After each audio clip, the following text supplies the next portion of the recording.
एक बार की बात है।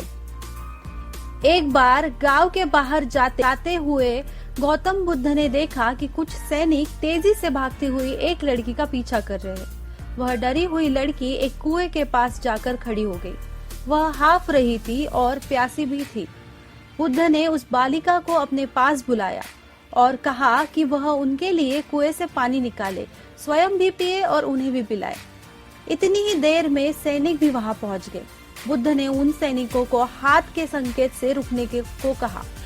उनकी बात पर वह कन्या कुछ झेपती हुई बोली, महाराज, मैं एक अछूत कन्या हूँ।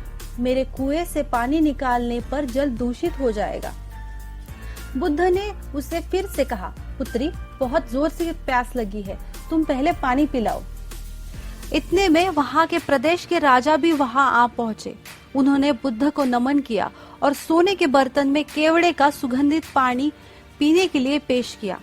बुद्ध ने उसे लेने से इनकार कर दिया। बुद्ध ने एक बार फिर से बालिका से अपनी बात कही। इस बार बालिका ने साहस बटोरकर कुएं से पानी निकालकर स्वयं भी पानी पिया और गौतम बुद्ध को भी पिलाया।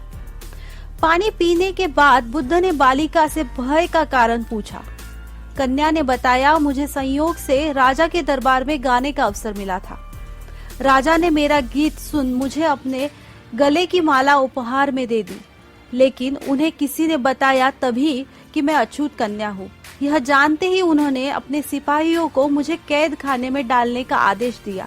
मैं किसी तरह उनसे बचते हुए यहाँ तक पहुंची हूँ।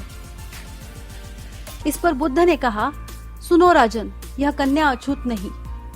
जिस बालिका के मधुर कंठ से निकले गीत का आपने आनंद उठाया, उसे पुरस्कार दिया, वह अछूत हो ही नहीं सकती।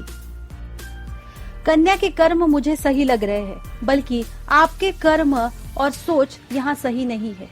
निजी सोच और छोटे कर्म करके अछूतता का प्रमाण आप दे रहे हैं, इसलिए मेरी नजरों में अछूत तो आप है।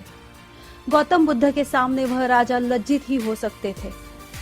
दोस्तों, हमने इस कहानी से यह सीखा है कि इंसान अपने जाति और धर्म से बड़ा नहीं बनता।